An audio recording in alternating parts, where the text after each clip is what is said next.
চব্বিশের গণঅভ্যুত্থানের নায়কেরা অথবা সোকল্ড বিপ্লবীরা যে নিজেরা নিজেদের অন্তর্কোন্দল, নিজেদের মধ্যে নানান হিস্সা, নানান ধরনের ভাগাভাগিতে, নানান ধরনের গ্রুপিং, লবিং এবং বিভিন্ন দ্বন্দ্বের জায়গা থেকে নিজেরাই নিজেদের শেষ করে দেবে, এই কথাটি আমি আরও অনেক আগে থেকেই একাধিক কন্টেন্টে উল্লেখ করেছি, ফোরকাস্ট করার চেষ্টা করেছি। কোন জায়গা থেকে?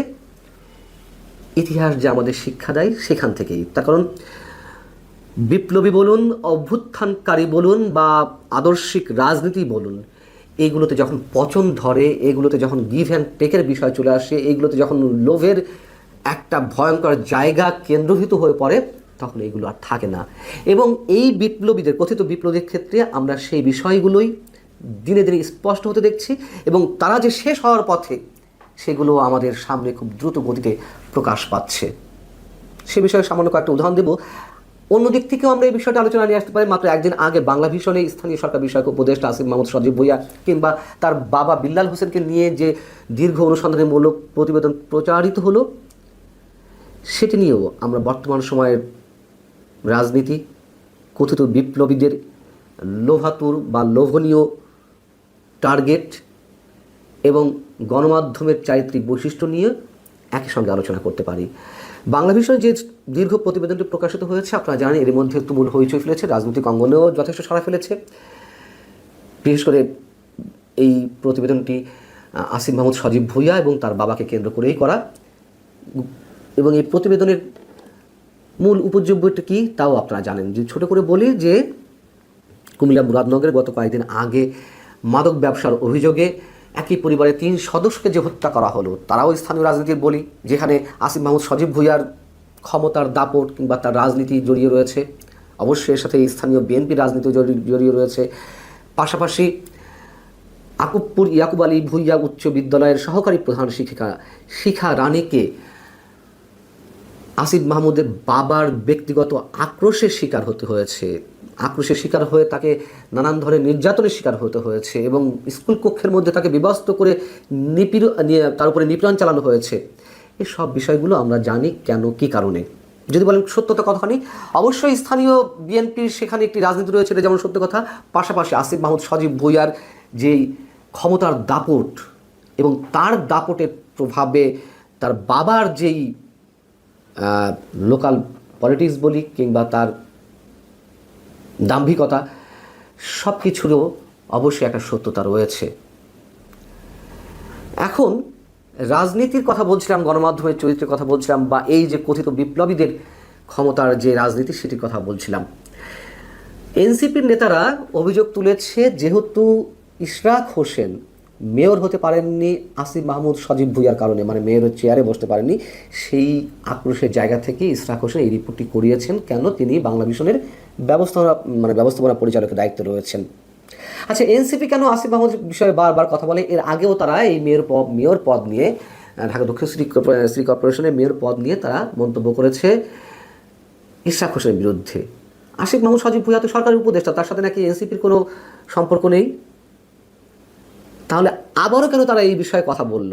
1, 2 হচ্ছে আবার আসিফ মাহমুদ সজীব ভুঁইয়া তিনি নিজেও অভিযোগ তুলেছেন তার ফেসবুক স্ট্যাটাসে যে ইশরাক হোসেন তার ব্যক্তিগত আক্রোশ থেকে তার বিরুদ্ধে অপপ্রচারে নেমেছেন তার দখলকৃত প্রতিষ্ঠানে। প্রথম কথা হচ্ছে, এটি মোটেই দখলকৃত প্রতিষ্ঠান নয় ইশরাক হোসেনের। আমরা সবাই জানি বাংলা ভিশনের অন্যতম বড় শেয়ার হোল্ডার ছিলেন ইশরাকের বাবা সাদেক হোসেন খোকা সাহেব।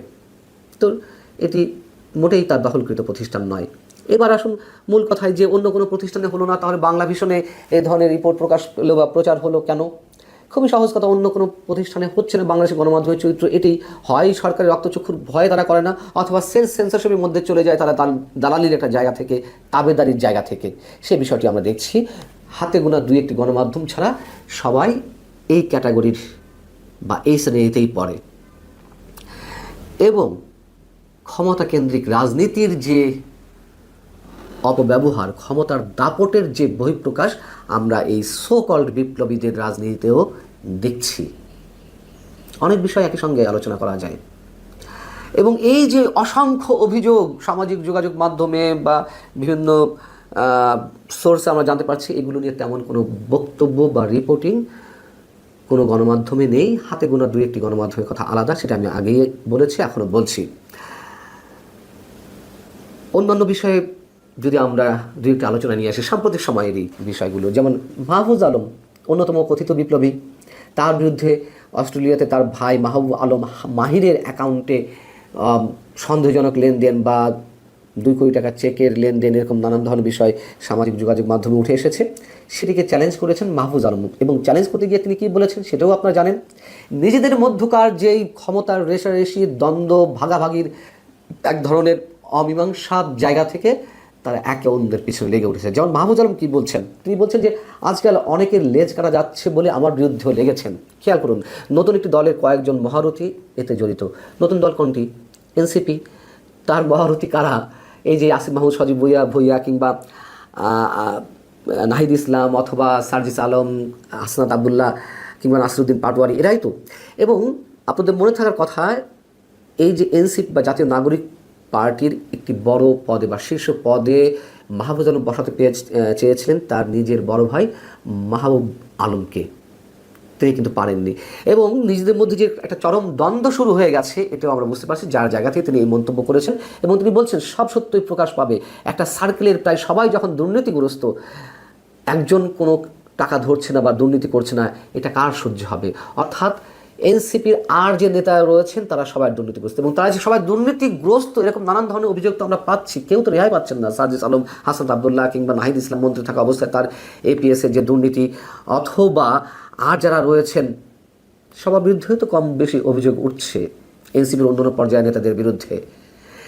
সো সেই জায়গা থেকে মাহফুজ আলমের বিরুদ্ধে দুর্নীতির অভিযোগটি প্রথম এলো, এবং এটিকে তিনি মেন করেছেন যে তার বিরুদ্ধে কেউ লেগেছে। হ্যাঁ, আমরা মাহফুজ আলমের বিরুদ্ধে বা আমি ব্যক্তিগতভাবে মাহফুজ আলমের আদর্শিক জায়গা থেকে অনেক ধরনের প্রশ্ন তুলেছি, অনেক বড় বড় প্রশ্ন তুলেছি। তবে দুর্নীতি এই জায়গাটিতে সম্ভবত আমরা সার্টিফিকেট দিতে চাই না, তো এখনও পর্যন্ত এমন সুনির্দিষ্ট কিছু পাওয়া যায়নি। মাত্র একদিন আগে যে বিষয়টি ভাইরাল হয়েছে সামাজিক যোগাযোগ মাধ্যমে, তার মানে অস্ট্রেলিয়াতে সিডনিতে তার বড় ভাইয়ের অ্যাকাউন্টে এই কোটি টাকার যে লেনদেন, সেটি ছাড়া আর কোনো অভিযোগ এখনও পায়নি। তবে তিনি যে প্রসঙ্গটি তুলেছেন সেটি আমাদের ধর্তব্য বিষয়, এবং তিনি সেখানে বলছেন আমার নিকৃষ্ট শত্রুরাও গত 12 মাসে আমার বিরুদ্ধে সব অভিযোগ করলেও দুর্নীতি বা আর্থিক অসঙ্গতির কোনো অভিযোগ করেনি। একটি নতুন দলের মহারথীদের অনেক অসুবিধা হচ্ছে তাতে। এবং তিনি যখন এই পোস্টটি ফার্স্ট দিলেন, তার পরবর্তীতে আবার খানিকটা অংশ এডিট করেছেন।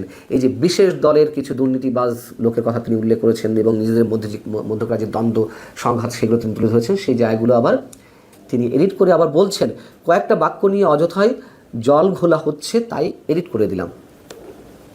এখন এনসিপি নেতাদের বিরুদ্ধে তদবির বাণিজ্য, মামলা বাণিজ্য, নিয়োগ বাণিজ্য, ঘুষ বাণিজ্য, দুর্নীতি, পদবি নিয়ে দ্বন্দ্ব, মারামারি, সংঘর্ষ, এগুলো তো আমরা গত 11 মাসে ক্লান্ত হয়ে গেছি দেখতে দেখতে। এগুলো তো আর অভিযোগের পর্যায়ে নেই, তাই না? এবং সর্বশেষ পর্যায়ে এনসিপির একজন নেতা রিয়াদ, তিনি যে চাঁদাবাজি করতে গিয়ে আটক হলেন। উমুয়া ফাতেমা বৈষম্যবিরোধী ছাত্র আন্দোলনের মধ্যে কী চলছে সেগুলো তিনি তুলে ধরেছেন প্রকাশ্যে। অতএব গণ অভ্যুত্থানের নায়কেরা লণ্ডভণ্ড হতে চলেছেন, তারা আর সাধারণ মানুষের মধ্যে সম্ভবত আর মানে খুব বেশি দিনের জন্য কোনো ধরনের কোনো গ্রহণযোগ্যতা ধরে রাখতে পারবে না। এটি আমাদের ধারণা এবং এটি ইতিহাসের শিক্ষা।